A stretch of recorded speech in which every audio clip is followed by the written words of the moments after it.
Well, certainly the end result, Cam, I didn't think we'd be able to beat them by that much, and it was very pleasing that we're able to put at least 3/4 together in a style of and a brand of footy that I was pretty happy with and the players would be pretty happy with. So we'll certainly take a 9-goal win over Collingwood, who have probably just had the better of us over the last couple of years, especially out there at Victoria Park. So there's a lot of things that we did really well, which is pleasing, but there's also too probably about 30 minutes of play that we'll have a bit of a look at our debrief tonight, and we'll go through that and see if we can do things better.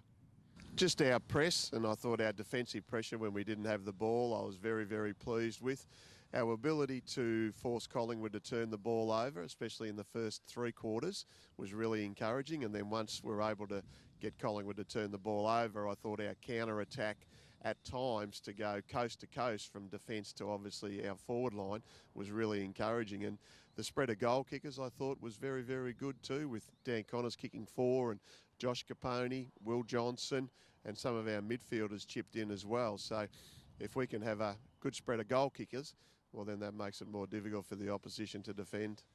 I think being able to diligently stick to our structures and the way that we train, I thought at times on Saturday, we just went against some of the things that we actually hadn't trained for or actually planned for. And I know it's our decision making at times, but if you're in a position where the opposition are really being able to be kept under the pump in relation to our pressure, we then just don't want to deviate.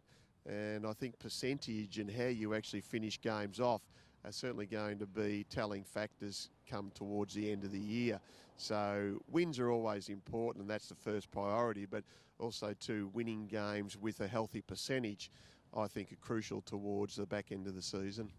Yeah, Dan's been terrific. He's obviously had the last couple of years, which have been reasonably well documented in the media, I would have thought, with his, I guess, expulsion from the Richmond Footy Club. And, of course, then he went and played at Aberfeldy last year under ex-AFL great in Mel Michael, and he was solid at Aberfeldy.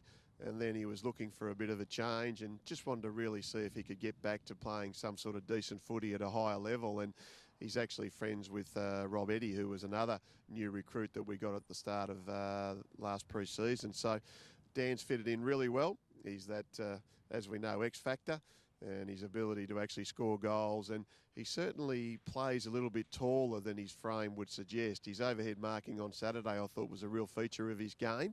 And if we once again can have that type of player who can just do something mercurial at a certain time, then it really does lift the crowd, and it certainly lifts the players on the playing field. So I think Dan will be a solid contributor for us throughout the course of the year if he can maintain that enthusiasm, that hunger, and also too, he's very keen to fit into what we want him to do, and he's also got a very good footy brain as well.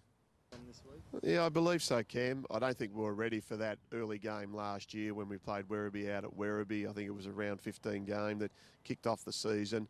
There were a lot of things over the pre-season in 2012-13 which weren't conducive, I didn't think, to actually having the players at their best.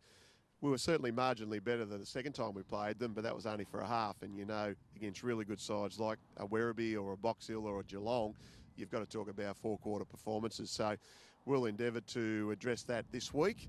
And if we can play somewhere near what we want and play Port Melbourne football, we should be pretty competitive. And then it's up to, obviously, Werribee to try and counter that. And if we can dismantle their running game, if we can keep their major players to an output that's not overly productive, then I'm confident we can get the points.